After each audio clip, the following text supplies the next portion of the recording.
With cameras covering almost every inch of a racetrack in NASCAR these days, it is very unlikely that crashes are not caught on camera. However, there are some instances and examples of when the broadcast team misses a part of a wreck or one entirely. I have a ton of clips here for you guys, so let's get straight into it. On the final lap of the 1990 Die Hard 500, Jimmy Spencer had a massive wreck.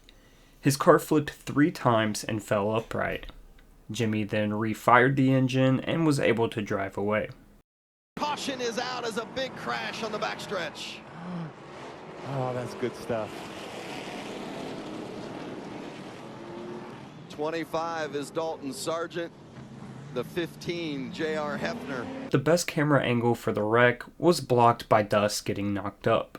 Norm Benning and Kyle Strickler got the worst of it, and they ended up being the first 2 retirements of the day.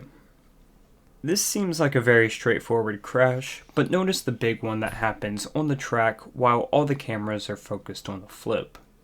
You can see the start of the big one from multiple angles, but you can never really see what happens. There is one camera angle attached to the back of Ryan Blaney's car that you can see some stuff, but it's hard to make out what's going on. I mean, look at the number of cars involved in this wreck. Also, Joey Logano had a hit almost as hard as Danica Patrick did on the inside wall, but there is no angle of the impact. Goes the 9 of Hornet, save it again! Coming out of 40 does, but a hard hit behind him! The 14 of Brendan Newberry, hard into the wall. Also the 81 of David Starr. And Paulie Hiraka, there's Paulie struck with a lot of damage. What a hit by Newberry, though. That's hard right-hand turn by Newberry and straight into the wall in turn 4. Much like the previous wreck, the cameras were focused on the crash that was already happening. The initial live view would have been perfect for Brendan Newberry's hard wreck, but smoke thrown up blocked the camera. You can hear the announcers cringing because it was such a hard hit. There is absolutely no footage of this wreck. It was 1987, so it's kind of understandable. Although this wreck looks pretty insignificant, Brett Bodine in the one car actually flipped. Through my research, I couldn't find any angles of the wreck or any pictures. So this wreck had just happened moments ago as I'm recording this. Fox just missed a flip on live television. Not to go on a rant, but this is completely inexcusable, and it's one of the main reasons I came up with this idea to highlight some catastrophic failures Fox has had recently, and it's an issue that NASCAR needs to address. Oh, Kurt's into the wall, Boyer's in it as well. And Kurt's getting the worst of it. Like a little bump drafting going on right there. We're trying to gain the advantage. Looks like the 48 got into the back of him a little bit. Boy, he almost came back out onto the track right there, and there is the view as Kurt takes the wheel off. Man, look at this car. Oh, man, further back, Elliott Sadler. And look at this. Gosh. The engine is out of this thing. Oh, my God. This is one of the hardest hits in NASCAR history. It is definitely infamous for not being caught on camera, except this angle in which you can see poor Elliott Sadler hit the wall at the worst possible angle. Although we see the initial impact, it's hard to tell what happens or how high he flies up in the air or what his car did after the initial impact. I've done a couple videos on this wreck if you'd like to check them out. I honestly had no idea, but Dale Earnhardt violently flipped in the infield at Atlanta in 1976 in just his 3rd career Winston Cup start. It would be his first and only start for team owner Johnny Ray, and Dale Earnhardt would flip 5 times between the Busch Series and the Winston Cup Series in his NASCAR career.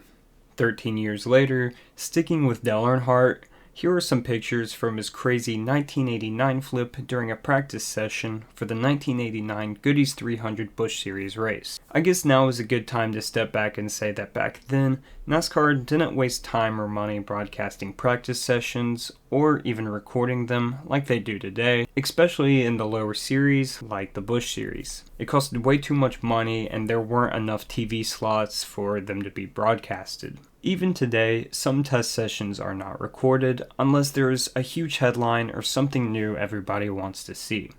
For example, you can look back at Brad Keselowski's testing crash at Road Atlanta years ago.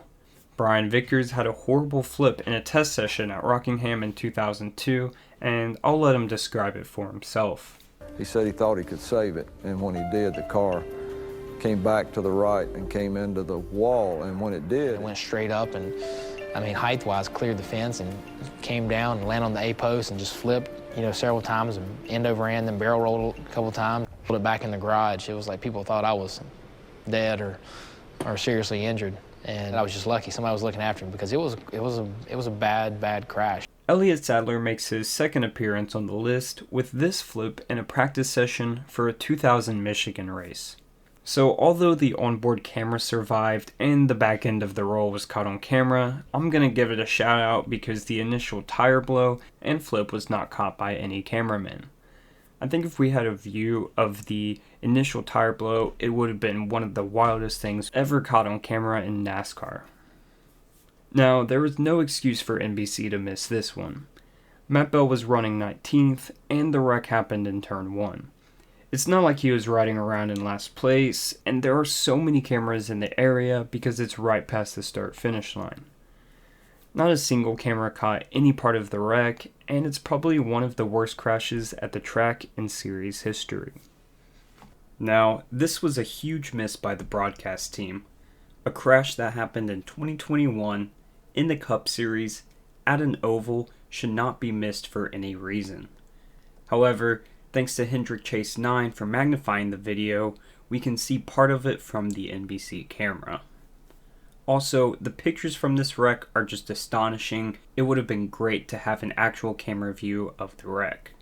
Not only did the Fox cameras not capture the crash, NASCAR officials did not even notice Spencer Boyd sitting stranded on the backstretch after a hard hit. The caution was thrown out over a lap later for a separate incident. Spencer Boyd was injured in the wreck, so him sitting stranded makes it that much worse. This was a massive mistake for both the broadcasting team and NASCAR Race Control. We do have this onboard angle, but it's still kind of hard to make out exactly what happened. Also, since it was such a bad blow on the broadcast team's and Race Control's part, I figured it deserved a spot on the list.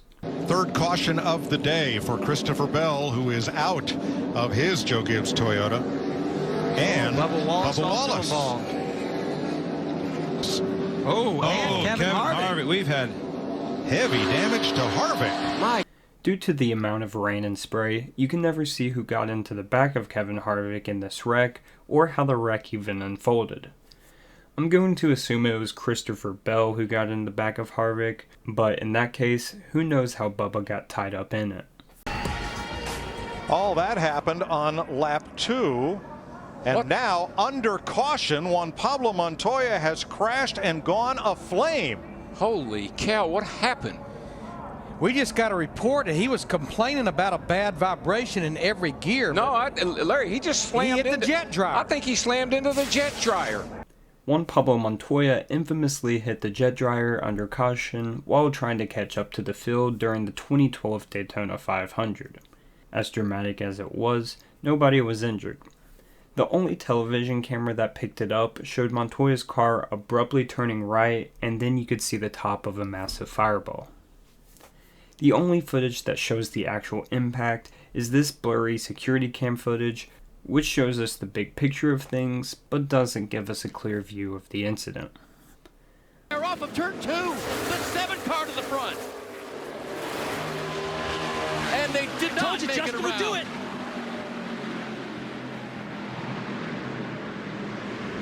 I told you, DJ, watch out for Justin Allgaier. He will jump out there and do it.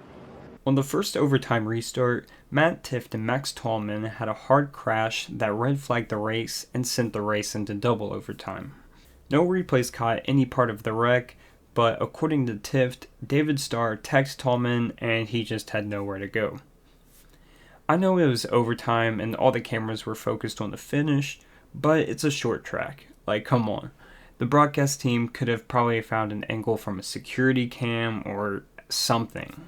Anyways guys, that's it for this video. I just wanted to bring some attention to these wrecks that weren't caught on camera. I've always been fascinated with them and trying to imagine how they unfolded. That sounds kind of weird saying out loud now, but now you guys know. Anyways, make sure you leave a like, subscribe, and I'll see you in the next one. Peace.